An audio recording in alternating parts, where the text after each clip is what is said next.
Welcome to the Schmoeville podcast, that weird podcast that recaps everything Schmoes. And we also kind of talk about what it's like to be a fan of stuff, a fan of Schmoes. My name is Ryan Snelling. And I'm Paul Wolf. And this is week 4 of this podcast. I think the 3rd episode technically, but it's week 4 of phase 6 for the Schmoes. So that's sort of how I've been titling our episodes, right? How are you feeling, Paul? How's it going? Good. It's the end of my spring break. I've had a lot of things going on in the house. I've kind of been away a little bit. I've caught here and there on certain videos and stuff. I am caught up from the week in Schmoeville, and did a lot of housework, painting, little odds and ends I couldn't normally get to during the week, and kind of enjoying my son's day off from preschool. He doesn't go on Fridays, so he's going to be in the background if you hear him. His name is Grayson. Yes, it is based on Dick Grayson. Like I said, I am a Batman fan. So we also have a daughter named Selena. So again, that proves my point, big Batman fan. So you might hear him in the background. So my apologies, but he is a talker. He's a pretty active kid. So my apologies there. But if we get a chance, maybe he'll say hi by the end of the show. Welcome, Grayson, to Schmoeville. Glad to have you here. Speaking of Batman things, I got the Batman v Superman Funko, or is that what it's called? Funko Pop. The Funko Pops, yes. Yeah. I got one of those. Awesome. So I'm really excited about that. Put that on my desk. This is the first one I've actually kept in the box. The other, I usually just kind of take them out. I'm not really precious about things. I'm not a collector per se, so sure. I'm not really, die hard about that. But for some reason I just saw it in the box and it looked so good on my shelf, so I was like, yeah, I'm gonna keep that in there. I used to do that. My toys that I had when I was younger, I put in a box, and then hearing a lot of people be like, well, you're not gonna have a lot of fun with ththose things if it's in a box. So what I used to do is then buy 2, keep one in a box and play with the other. And then I'm like, now 36-year-old father of 3, married, going on 12 years here, I'm like, screw it, open a box, play with it. So I have 2 Funkos on my desk right now. I got Deadpool and BB-8, and then my brother-in-law Nate gave me the cast of The Big Bang Theory. So I've got those little, they're not Funko Pops, but they are little tiny bobbleheads. I've got those on my desk as I'm staring at them right now. My nephew got a hold of my Rocket Raccoon, and he doesn't know any better. He was 4 years old at the time, and he kind of screwed the head off, and now it's a little tilted. But that's okay. It was my fault. Yep. I took it out of the box, and he didn't know any better. I'll just get another one. Right. I'm really excited to be doing this show again. Did you see Christian and Makuga talking about us last night? I was excited. Yeah, I really want to connect with Makuga about the games thing. Like, I have some ideas too. I'd love to pitch him. I could even make board games, like a digital board game they could put on a screen in the background to do like an actual like board game thing with game pieces and stuff. So that was cool that he kind of mentioned it. I'm all for his creativity. So I'm on the Josh train. Yeah, Christian's mentioning us again. That was cool. I did tweet him, private message him, a thank you. And he said, he's looking forward to this episode. So thank you again, Christian, for the support, and everybody else out in Schmoeville. I've been getting tweets even this morning about what we should cover and if we're going to talk about it. So it's awesome. All this stuff is just really cool. And again, thanks so much to everybody out there for your support.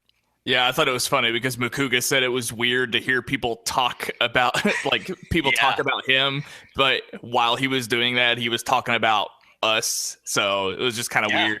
But I mean, Ellis, they've been throwing our names out again. We talked about that last week, how cool it was, but I just thought it was funny that he did that. Where was I going with that? I don't remember. Anyway, let's get to this week in Schmoeville, shall we? I'm ready. So last week we kind of had a boo-boo on the podcast that we didn't at all really mention the upcoming Schmoedown at the time. We didn't really touch on Campia versus Merle. That is because we had talked about it the first week that we did the podcast. So yeah, it was strange that it was missing from last week, but there's the reason why. And of course, our podcast is recorded on Friday mornings. So you might have actually listened to the podcast post show. So I'm sorry if that was a little bit weird. But yeah, we kind of have to record on Friday morning. So unfortunately, we don't get to recap Schmoedowns until a week after. But yeah, that was the big thing. Campia versus Merle last week. So what did you think about that? That was the first Schmoedown on Collider, and it was pretty different than the Schmoedowns that we've had before, right? I am excited, completely excited on what direction they're going, and being a Phase 6 going into this new era, it was just like a WWE wrestling match. The entrances, Absolutely. everything, just the hype, everything surrounding it was just amazing. The production value of it was really cool.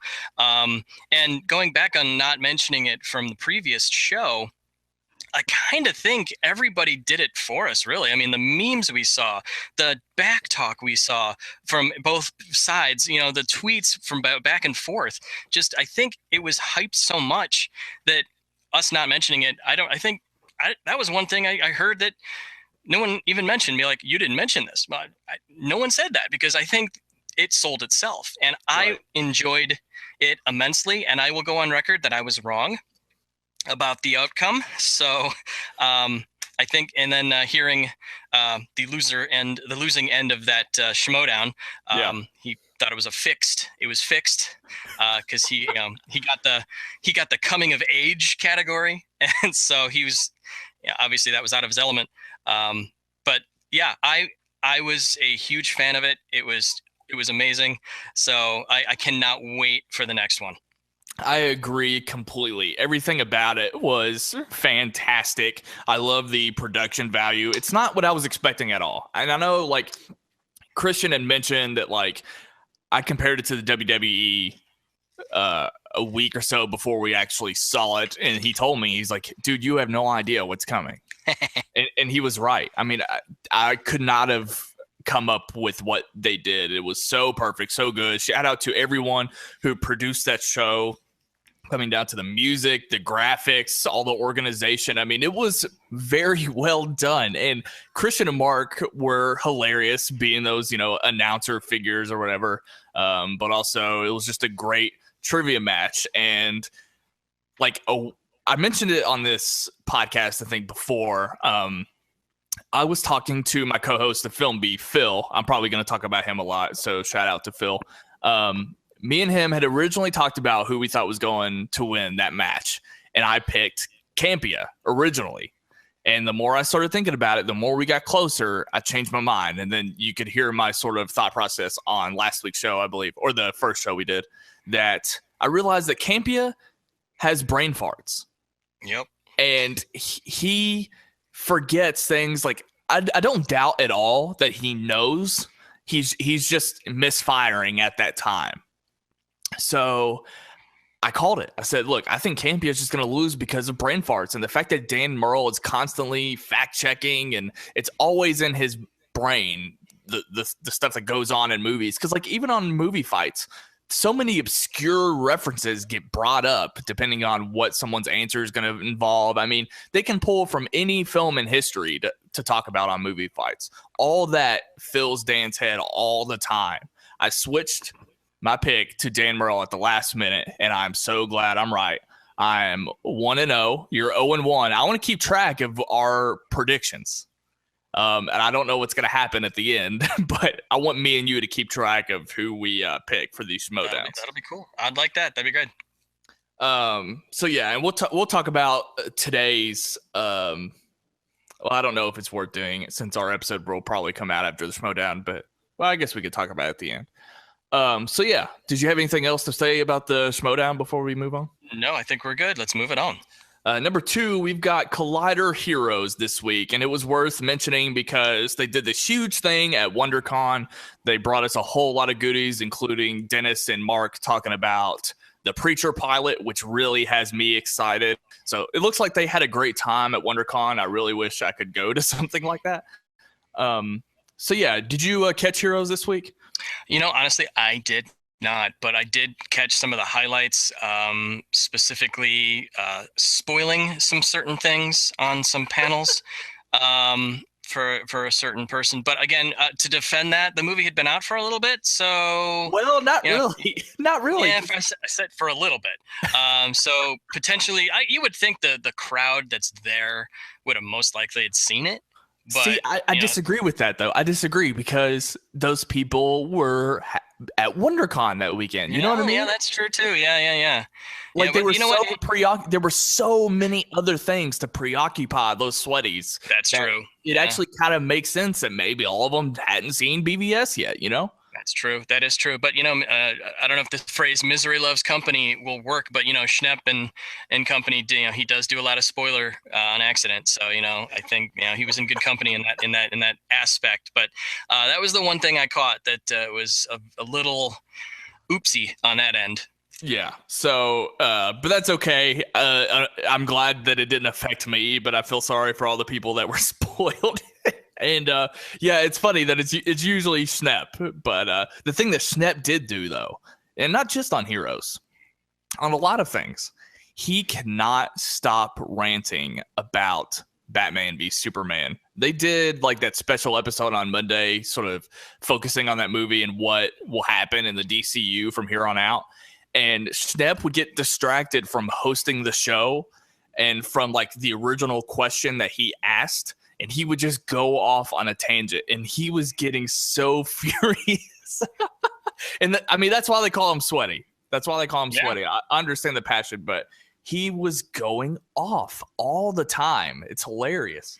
Yeah, and I mentioned this on the last podcast too. Is previously before I think he's in that the stages of I don't know, I forget what it is, but it's like acceptance, anger, whatever the 12 steps are in the grieving process. That's what it is. And so I think he's at the anger part because the last week it was all about like it looked like when he was going to discuss it, he felt like he was just like punched in the gut, and it like the wind was taken out of his sails. And I'll mention this later, but I think with BVS, I think it has to do with expectation versus reality. You have what you want in your head for the movie, and then when you come out of it while you're watching it, you're like, oh, that's what they went that way. Oh, they did that. Oh, they went that way. And because I had it in my head too, and I'll talk about that in a few minutes. But I had some things in my head too about how the movie is going to progress, and they took it a different direction.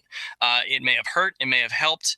It may have just been, it might have been an editing thing, cutting it down to that 2.5 hour time frame. But it was an issue, and so who knows what's going on there? But we'll talk about that in a few minutes. So yeah, let's go ahead and move on. So TV talk this week. Did you catch that too? I couldn't remember. Honestly, no. Again, we had some things around the house I had to take care of, so I did not catch it. But I know you did. Yeah, and that's why we're here. I'm gonna recap it for you, Paul. So it'll feel like you've watched it after I'm done.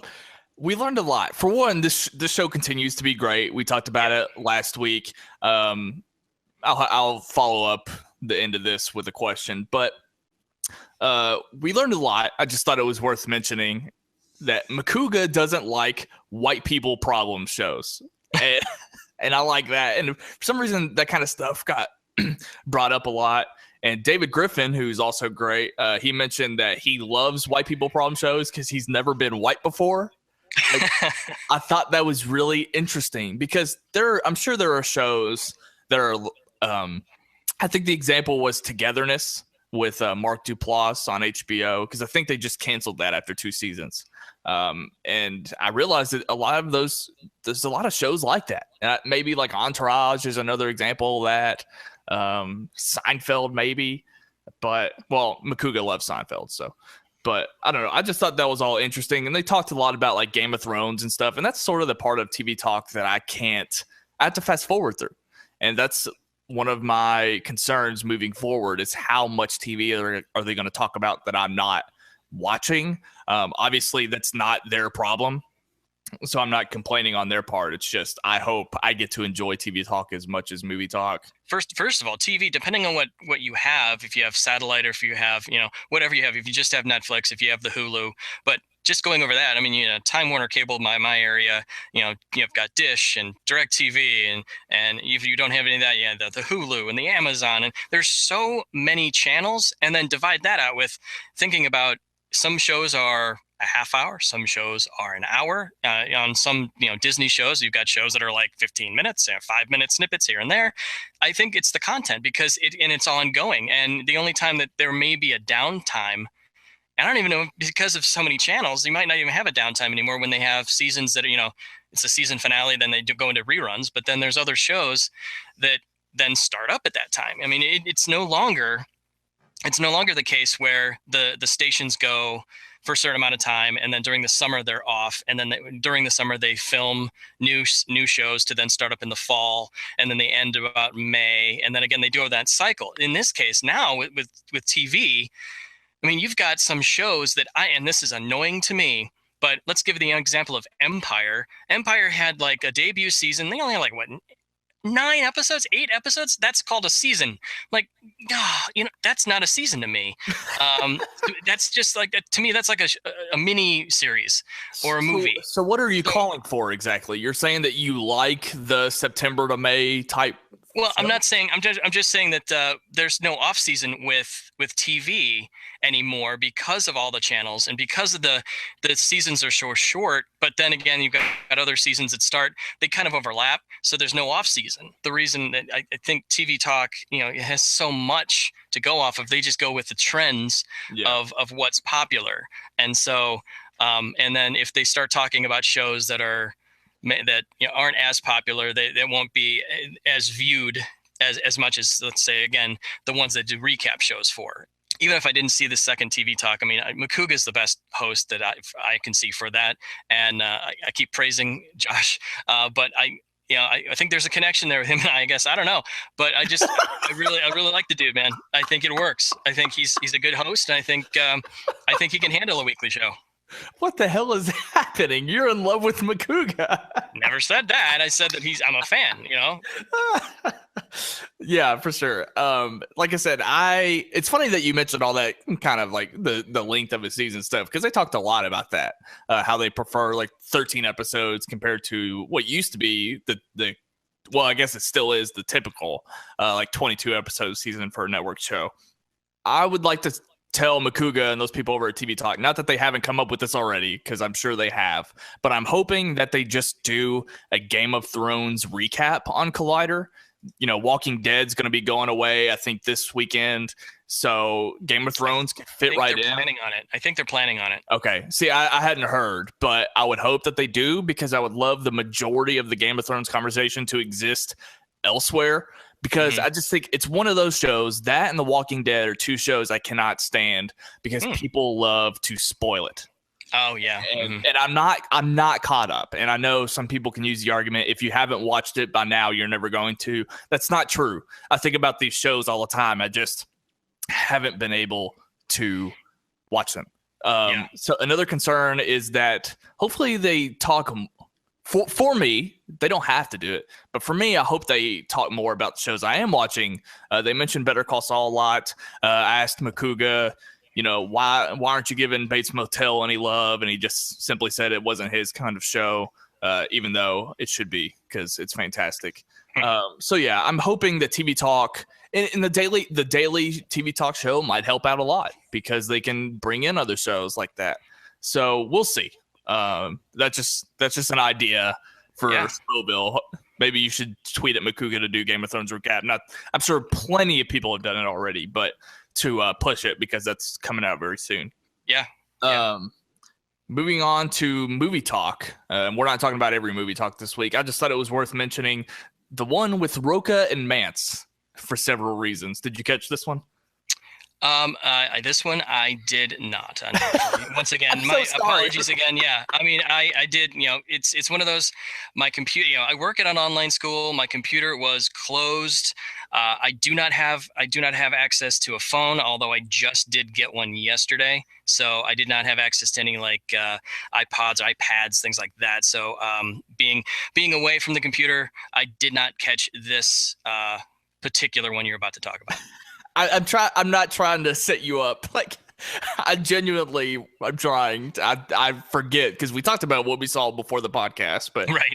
I kept forgetting which ones you didn't see. So I'm sorry. I don't. That's okay. That's okay. But anyway, Rocha and Mantz guest hosted with Harloff, and it's probably for promotional reasons. They were trying to hype up the Schmoedown, which was great. Rocha and Mantz have a hilarious rivalry. It's awesome, all the way back from movie fights. The actual just episode of Movie Talk itself that they hosted was pretty funny because Mantz, you know how Mantz is. He's so excited all the time. And he kept trying to interject like when it wasn't his turn to talk. And it was sort of like he hadn't even really seen Movie Talk before. I know he has because he's actually been on the show, I think, from the AMC days. But I guess he was just like out of practice, and he kept trying to interject like when it was Christian's turn to talk, and they'd have to tell him, "Mantz, hold on, it's my let me talk." And Rocha even calmed Mantz down for a second. Like Christian was trying to talk, and Rocha was like, "Scott, let Christian talk." It was really funny, and I love Mantz, but I don't know. We talked about this WWE type stuff. It's hilarious that they talk shit to each other, and I've actually been in conversations with them on Twitter in the middle of it, and it's kind of funny. But for me on Movie Talk, Rocha was kind of overselling it a little bit, and I love Rocha, but like it just felt like it wasn't the time or place, even though I know they were kind of setting it up on Movie Talk. Like there were some things that I thought were funny, but just a couple of small things that seemed like it was like genuine. And Rocha just might be a phenomenal actor because I bought it, but it was just kind of like, it just kind of felt like he was talking down to Mantz instead of the playful, the WWE stuff.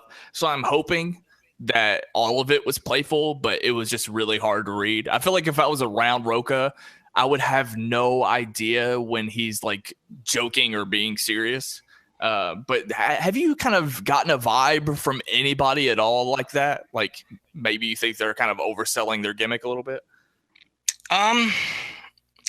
No, but going on that with what you're talking about with Rocha is I've seen him flip the switch. I've seen him do the script with the Movie Talk or going in conversation, having conversations. And then when it came time to it, he flipped it. And became this character.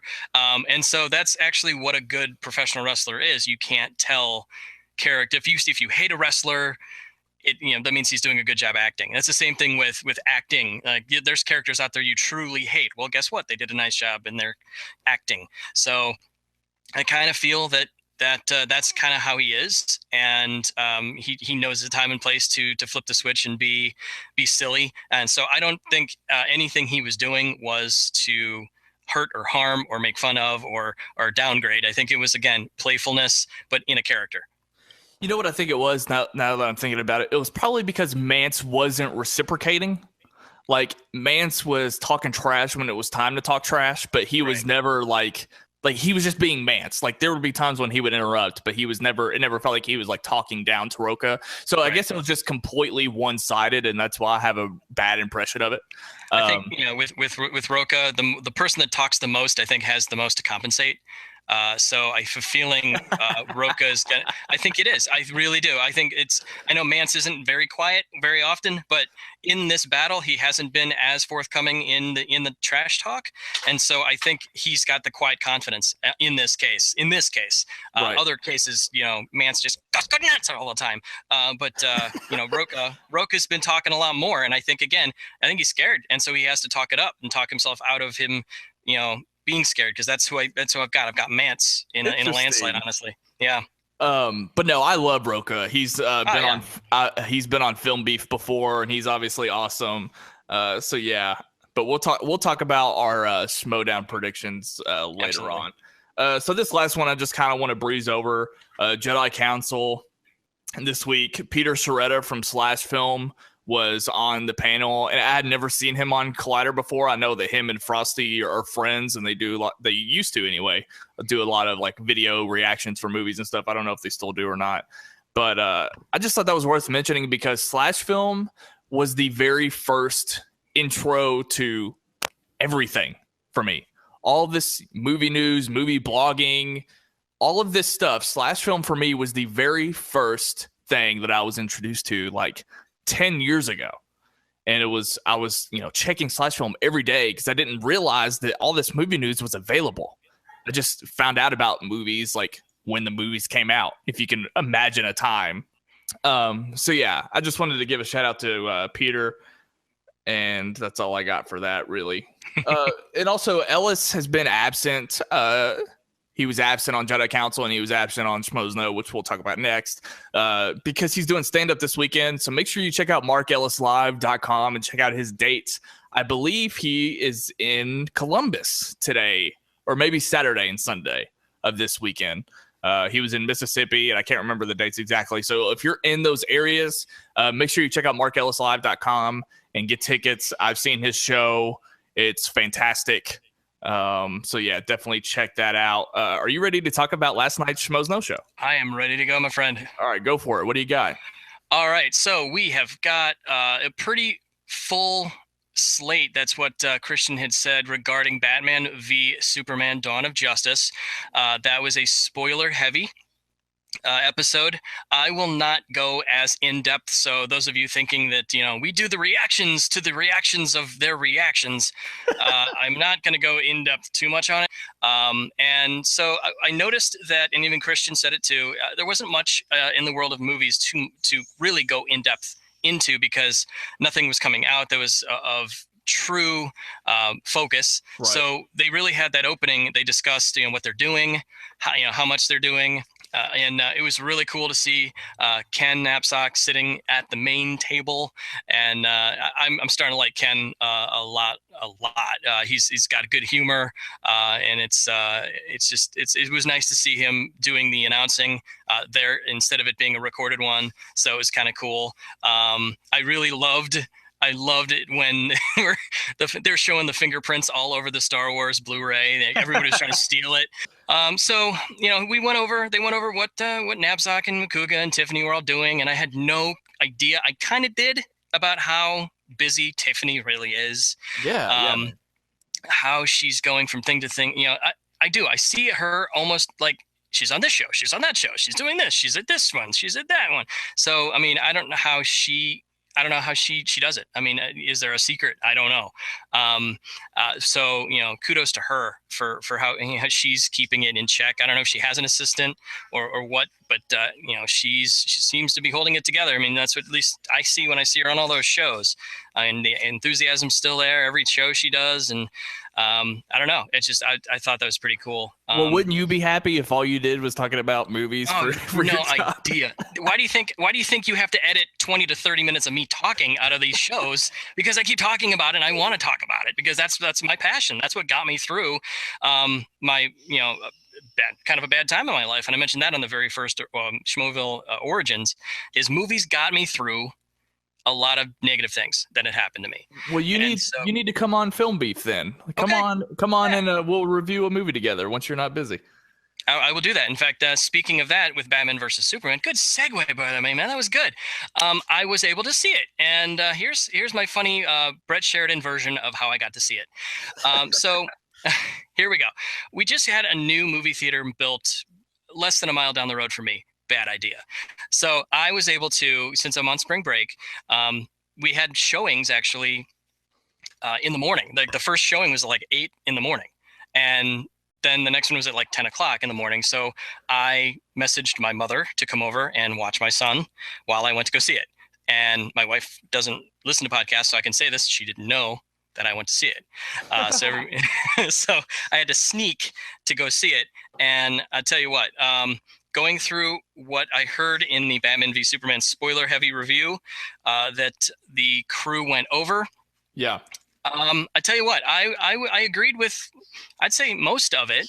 I did see the Debbie Downer Sasha trying to pull everyone down with this. It was awful. This, and then people would say, majority of them, it looked like Sasha would give it a 1.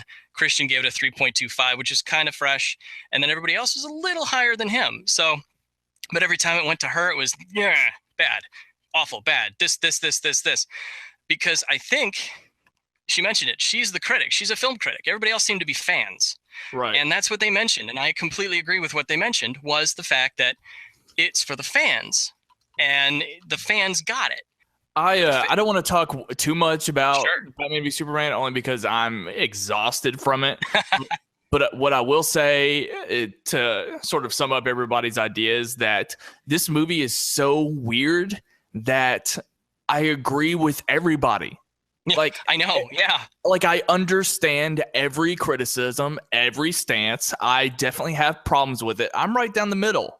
Like, if this was Schmoes, I'd give it a 3.0. Film Beef, I gave it a medium. I mean, I was just right down the middle because I know all the good stuff about it. I know all the bad stuff about it.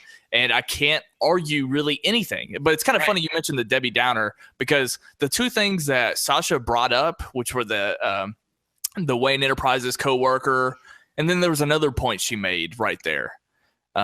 She mentioned that. Yeah. Those two things I'd never heard anyone bring up, and I thought that they were the most nitpicky things. And I was just kind of like, I never thought twice about that employee at Wayne Enterprises. Like, well, you had to bring a human element into it to care about that there were really people in those buildings that died, and that's why they did that. Paul versus Sasha. I agree with everybody, and I have no pun intended beef with anybody. I just saw that Sasha was super negative and wanted to pull everybody to her side. But again, all film is subjective, and so that's your opinion, that's your preference. Now, what I do want to pull out, one last thing from this area, is Josh McCougan. Now, if you're listening, bud, first of all, thanks. But second of all, here, your question you had about Metropolis and Gotham, I thought that is weird too. Okay. I'm like, oh, it's really close. Well, it didn't seem weird to me because I actually live in the area where both were created. And so Metropolis compared to where Gotham is quickly this. Metropolis was modeled after Cleveland. Okay. And that's where the creators of Superman came from. In fact, I think they're talking about putting a statue of Superman somewhere in Cleveland to do that connection. Oh, cool. The creator Bob Kane modeled Gotham. And Bill Finger had, you got to give him love now. Sure. They modeled Gotham after Akron, Ohio. Gotcha. Akron to Cleveland is 38 miles. What you saw in the movie was just about that distance. Really? Because it seemed a lot closer than 38 miles. Yeah, that's what I mean, I can't measure it. I mean, I know. But because you could see the bat symbol in the sky pretty clear, right, from Metropolis. So it had to be pretty close. So 38.5 miles is specifically how far it is from Akron to Cleveland. And so Metropolis to Gotham. Now for the rest of the show, however, we got the huge with Knapsack's news. I wanted to mention real quick. Sure. JTE and that stupid Stephen Wolf joke. The only thing I want to mention is that it came to mind, me and you, Snelling Wolf. What do you think? That'd be interesting. It was perfect. I was like, hey, that's me and Paul. Snelling Wolf. That was stupid. Why did I distract? Here comes the memes, Schmoeville. Snelling Wolf. You don't even have our pictures, so good luck with that. See how that happened. Right. Anyway, keep going. We were talking about the news. Well, the news again with Ken Knapsack, more of the same. Everything looked to be clicking on all cylinders. Good job, Cody. Great job, Cody. Yep. We had let's see. I'm trying to go through here. So don't. Oh, the Gal Gadot. Since Sasha's phone was terrible. Paul, how is it actually pronounced? Gadot. Correct. And we know that because of her appearance on Jimmy Kimmel, right? She actually said her own name. Yes. By the way, Christian did a great job with covering. The Schmoes Know, the hashtag Schmoes Know for Riley didn't really work. And he went right into, well, let's check out in the chat room. Let's see what do you want to talk about? And awesome transition. He covered it perfectly. We got Sasha's indie picks. And again, I knew of the two of them that they covered. Everybody Wants Some and Miles Ahead. Yep. I knew the Don Cheadle movie coming out about him. And how he, directed and wrote it, and it took him a long time to do it. So passion project for him. I've always liked Don Cheadle ever since Out of Sight. when he played Snoopy Miller. And, the one thing that got me is the thank you for playing, the one of the three that I had no idea about. And it's really kind of cool that, again, I feel again, I'm plugging Cleveland again, but it's at the Cleveland Film Festival. And I'm not very far away. I could check that out, the Thank You for Playing movie. And Sasha really pointed that movie out as, if you don't cry in this movie, there's something wrong. So I'm looking forward to maybe catching that this weekend. I'm really scared to see that movie whenever I do see it. It seems really depressing. So. It does, but people have to cope in different ways, and this seems to be the way that person coped with the issues that were going on in his life. Absolutely. And as we moved through the rest of the show, we had the Ultimate Schmoedown discussion about when that's going to happen. Again, that's today. It'll be 2 p.m. up on the site. I think they said 2 p.m. is at Pacific. Yeah, so 5 o'clock for us. 5 o'clock Eastern Standard, right? So look for that, guys. And then they talked about the Force Awakens winner, which is awesome. The whole retweeting of the first Schmoedown, and then JTE came in with Schmoes Choice, which I thoroughly enjoyed. I loved hearing this. They usually do the lose or keep. I know that Frosty Weintraub does that sometimes with that. Save or kill, I think, is another one that they call it. But in this case, JTE did this. And you had something related to that. If you wanted to go on with that part, I think we're going to do our own version. Yeah, I'm glad that you enjoyed it so much, because I came up with our own version here. So, Paul, basically what I'm going to do is throw out a Schmo from the Schmoes No Crew. And I'm going to, this is the Batman v Superman week. This is the Schmoes Choice. It's all about verses lately. So, we're going to play this game. I kind of just want to go rapid fire. I feel like I know some of these already. Just give me your answer as fast as you can, and I'll throw mine in as well. Are you ready to play? Go for it. Number 1, Sasha versus Miri. Miri. I have to go with Sasha, but that's great. Ashley Mova versus Natasha Martinez. Damn. Already stumped. No, okay, all right, hold on a second. Okay, Natasha's newer. Okay.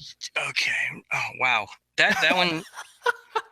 I will go Ashley. Yeah. Because she's the more of the veteran of the crew. I agree. And I'll definitely go Ashley. All right. JTE versus Ken Knapsack. That's another good one, man. I kind of feel like that's like Christian with Major League versus Caddyshack. I will go Knapsack. I'm going Knapsack as well. So we agree on 2 of the 3. Mark Riley versus John Schnepp. Schnepp, I think. Schnepp. Same here. All right. John Campea versus Dennis Zhang. Campea. We're agreeing so far. We only disagree on Sasha versus Miri. Scott Mantz versus Rocha, which we will talk about very soon. Yep, I go Mantz because I've seen him more, and I know more of him and his I guess adventures in the movie business. We only disagree on one so far, Scott Mantz. Here's the final question. Paul Wolf, Christian Harloff or Mark Ellis? All right, next on our show, we have Josh McCouga's game show. No, honestly, gosh, I will say this. I've had more communication with Christian. I know Mark is always busy, so the personalizing it and communication-wise with Christian's been awesome. I'm still trying to get Mark to come up here. We have a couple comedy clubs in Cleveland and in Cuyahoga Falls too, where I live. Right. I'm trying to get them. I've tweeted them. Get him up here. Just You're stalling. Who you got? I'm trying to. I am. I'm definitely stalling. You got to answer. Dead air. You're being Sasha right now. I know it's dead air. You're being Sasha. The hamster in my head's still running really fast here. 5, 4. I'll go with 3, Christian. 2. All right. I agree. And no hate to Mark. But no, not at all. No hate to anybody who we didn't pick. This is just for fun. Yeah. But here's what I want to say about Christian, and we can talk about Christian a little bit, and then I want to go into the Facebook stuff. Absolutely. So when I first started watching Christian, or Schmoes, and Collider, something about Christian stuck out to me because I think it's apparent. I don't know about you, but I feel like he is sort of I don't want to say the brains because that makes it sound like Ellis is stupid, but I think he is definitely the one that is running everything. And I know he, became director of development for Collider, but even before that, he was running Schmoes and sort of building that empire. And Ellis likes the joke that he just shows up. And again, I'm not knocking Ellis. He definitely contributes, and it wouldn't be Schmoes without him. But basically what I'm just saying is, because I similarly review films on a podcast, and I have my own partner, I just connected to Harloff because I feel like that's the role I play. And I got to meet Ellis, and I think I've mentioned that on every single show that we've done, but I've met Ellis and I've talked to Christian, but I always just felt this connection to Christian more. And because I admire everything that he does. I want to build something for myself as well. I want to become his peer. That's why I do the things that I do, because it all started months ago when I decided, hey, I want what they have. So I'm going after it. So to be able to communicate with Harloff and talk about this podcast and what we want for it, I mean, it's really a dream come true. And it's crazy that this kind of all happened in 2 months. And I do want to hear what you think about Christian a little bit more in depth. But I'll just say that I admire the shit out of him. And so I'm really, really happy with where we are and our relationship with each other currently. I hope that we can get him on the show one day. I would love to have that happen. But yeah, why did you pick Christian? And I guess this is sort of our spotlight for the week. I guess we could say that. Yeah. I think it started with the reviews. That was the first aspect of seeing Christian and Mark is they're sitting on the couch reviewing movies, and I did mention this on Schmoeville's Origins. This is where I leave you review he had, and he seemed to be the only one that really enjoyed it and really connected with it. And others, I remember they did the top 5 of the year that year and the bottom 5 of that year. And Christian had it in the top and Miri had it in the bottom. She was disappointed with it. He loved it. When he did that review, I just immediately got a connection. And then when he showed up on AMC, since I'd been watching AMC since, the Man of Steel review days with Campia. And so when I saw him pop up, I'm like, oh, cool. And it's almost like a merger, again, going back to wrestling, when WCW and WWF merged together, it was like the meeting of the minds. We had Schmoes meeting the AMC crew, and then, him getting involved there. And so I trust his opinion and go with his take most of the time. We did disagree a little bit on Batman v Superman again, but that it's going to happen. So that's kind of why I picked him over Mark. Basically, all we've done today is get sweaty over the guys, more so than the girls. Whoa, okay, I didn't think it was that kind of guy. Good night, everybody. Good night. Have a nice evening. So I found out today that we really love Makuga and Christian. So to offset it, how you mentioned last week how Miri was your crush? Yes. Tiffany is my crush. So there you go. There we go then. All right. And I said that on purpose because I know that somebody in the Schmoes is going to hear this and they're going to pass it along. Yes, I have strategy. Okay. Good on you, mate. Let's move into some of the Facebook posts that I found this week that I want to talk about briefly, and then we'll go into the announcements and we'll wrap it up. All right.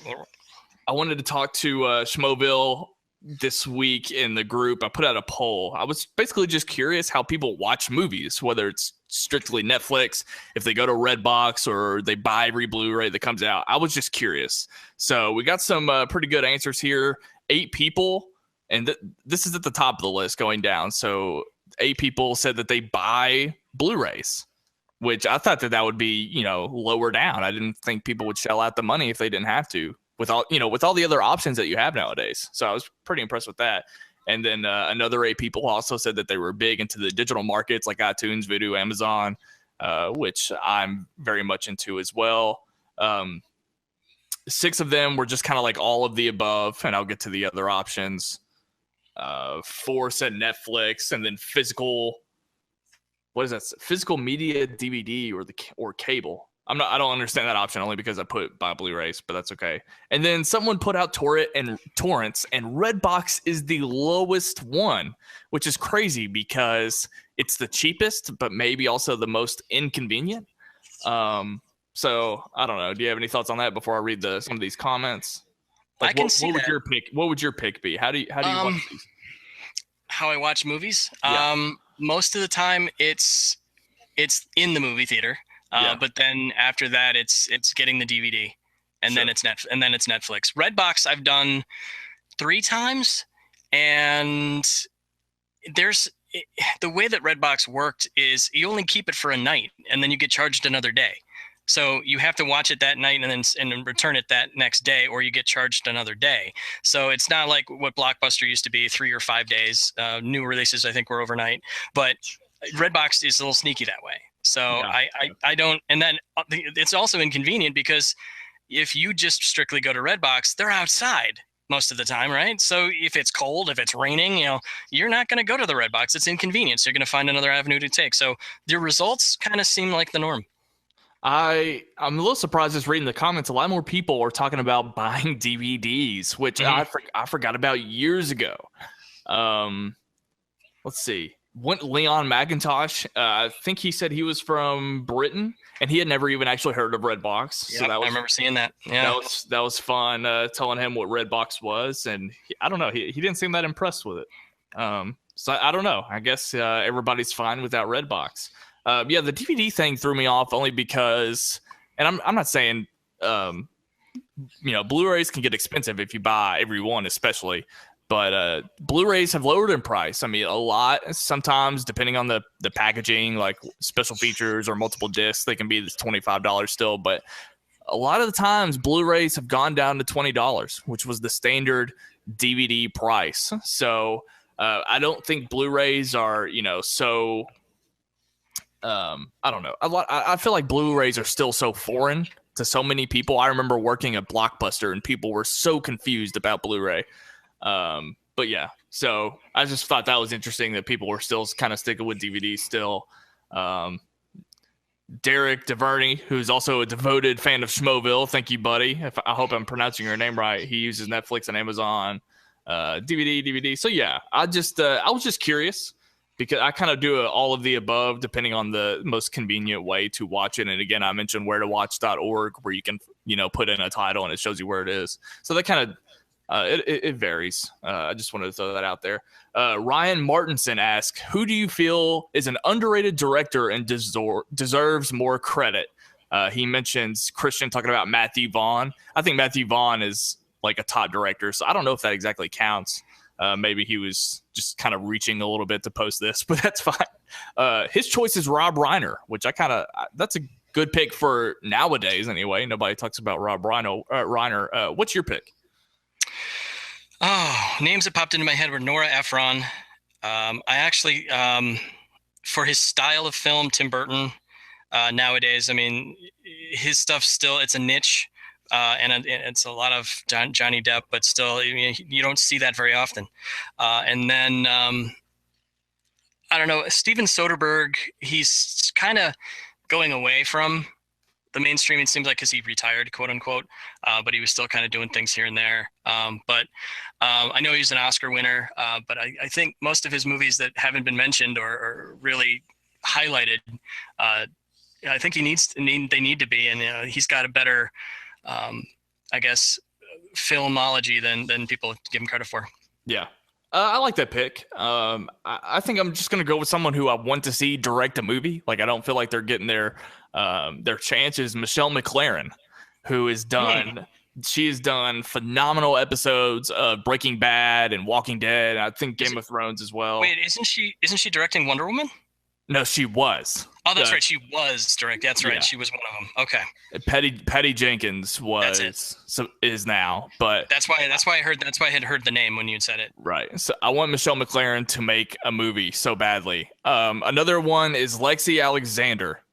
She's a friend of ours. She was on my other podcast. I've actually met her when she came to Kentucky to speak at a college. Lexi Alexander directed Green Street Hooligans and Punisher Warzone, and she's been doing a lot of TV now. She's directed some Limitless. She did a Supergirl episode. I would love to see her come to Netflix, but we're talking about movie directors. She hasn't directed a movie in a long time, and she's Oscar winning for her first short film. And I don't think a lot of people realize that. I really miss seeing Lexi. I love Green Street Hooligans so much. I hold that movie very dear to my heart because I just have such fond memories of that movie. So anyway, Lexi Alexander is another director to mention. But anyway, I think we're ready to wrap it up, and we can hit the announcements real quick, unless you have anything else you want to add. No, I don't really have anything else. If you forgot to mention about something, I just Oh, I'm sorry. The mic is still on you. Was that Sasha? Is that Sasha? That might have been. That might have been. But by the way, there was some karma that happened towards the end of that show I didn't mention earlier about the phone and the Whispergate issues with Sasha. So good luck with that. Moving on, announcements. The only thing I could make out was that she was talking about someone DMing her all the time about something. So I'm gonna go back and see if I can make out what it was. Because at first I wasn't even sure what I was listening to. I was like on my computer and I heard it from across the room on my TV, and something was going on. And then I got up and put my ear to the TV. I made out that, and then I heard someone clear their throat. So what I assume happened is that the chat board blew up, and someone who read it saw it and then cleared their throat to try to get them to stop talking, and then eventually the mics were turned off. But I'm going to go back and see what I can make out. We'll blame Cody on that one again. I don't know who turned the mic on or off. I don't know, but it was, that was one of those like, oops. Like I said, it's not a perfect show. So I mean, it's it had a little oops there, and you know what? Moving on. And we need that stuff to happen. That way we have stuff to talk about on this show. Absolutely correct. Yeah. All right, announcements. I believe this coming Thursday on Jedi Council, Sam Witwer, who plays Star Killer in The Force Unleashed. He's also in The Mist, and he plays Darth Maul in Star Wars Rebels. He's potentially going to be on the show. I saw a Twitter conversation between him and Harloff, and they're trying to plan that out. I also think Freddie Prinze Jr. is confirmed for Thursday's Jedi Council. So that could be a huge show having both of them on together. So hopefully Kanan and Maul are talking to each other on Jedi Council. The Force Awakens commentary that Collider did comes out on Tuesday, the same day that the Blu-ray comes out. Speaking of the Blu-ray, you can go to IGN.com. They have a wiki on all the different types of Blu-rays that are coming out for this. There's a Best Buy exclusive. There's a Target exclusive, Walmart. They list all of the things that are coming with it. So you Star Wars fans, you might want to check out that article on IGN. They also tweeted it, I think, yesterday. So find that tweet and basically look up which version you want to buy depending on the special features and stuff. I think that's very important because sometimes it's easy to rush to Walmart, but I mean, there might be a better edition somewhere else. So I might be going elsewhere. I can retweet it on my Twitter here in a minute. The Josh McCouga Show premieres on April 11th. So make sure you check that out. Subscribe to his YouTube channel if you haven't already. And tweet at Tiffany and McCouga because we want Tiffany on the show. I heard that she was afraid to be on it because she's afraid to get personal. So make sure you tell those guys that you want to hear that. Also, I want to plug Schnepp's Sweaties Unite on Kickstarter. I think he's got like 20 days left, roughly, and he's honestly not that close. And hopefully, sometimes these kind of things, people wait until the very end, and then it might explode with crazy amounts. But right now, I think Schnepp could really use our help. And I mean, you fans, if you're a fan of Death of Superman Lives, What Happened, make sure you contribute to that. Paul, I know you've already done that already. Show Schnepp some, that's hard to say, some love. Because let's face it, we want to see that movie. We want to see it. He's going to have a ton of great people in it. So make sure you check that out. Okay, the last announcement, and we will get out of here. What are your predictions for Rocha and Mantz in the Schmoedown later today? This episode, our podcast will come up after, but let's document who we picked before the fight. Yeah, the way that it's set up, it's the spin of the wheel. But, I think because of the knowledge and how long he's been doing it and the people he's seen and the movies he's seen and interviewed people for, I got Mantz. I'm going Mantz too. It's very close though. It's very close, and I understand that. But Mantz to me is the human IMDb. I mean, on Movie Talk the other day, anytime a movie got brought up, Mantz throws out the year that it was made. Excuse me, and he does that every time he shows up on something. I call him the human IMDb. Other people might do it too. I don't know if I came up with that, but yeah, I got to go Mantz, and hopefully by the end of today, I will be 2-0 in my picks for the Movie Trivia Schmoedown. I'm very much looking forward to that tonight. Before we say bye-bye, do you have anything else to say? I do not. I think I've said enough for today. Paul Wolf, where can the people find you on the internet? Well, if I'm not working at my online school doing what I do, I will be on Twitter. My Twitter handle is at the Mr. Wolf. That's TheMrWuLFF. And you can just catch up there. And I've, like I said, gotten a few tweets already about what we do. Thanks so much for that. And have a great week, you guys. Looking forward to that Schmoedown later today. You can find me on Twitter at FilmBeefSnell, SNELL. Yes, that's my last name for those of you who didn't know. And also find me on the Film Beef podcast. You can find that wherever podcasts are, which are a ton of places. I want to thank all of Schmoeville. Thank you so much to all the people who support this show. I think me and Paul are getting into the groove of this. Again, we're kind of strangers, so give us some credit. We're working on the show. I think every episode is an improvement. And that's, thank you to you guys and all the people that we talk to about the show. I think next week, and Paul, we'll talk about this off air, I think next week we are ready to have a fellow Schmoevillian, and I think I know who it's going to be. So hopefully, fingers crossed, we have a third party next week. Sounds awesome. We will see you guys next time. Bye-bye. Bye. Take care.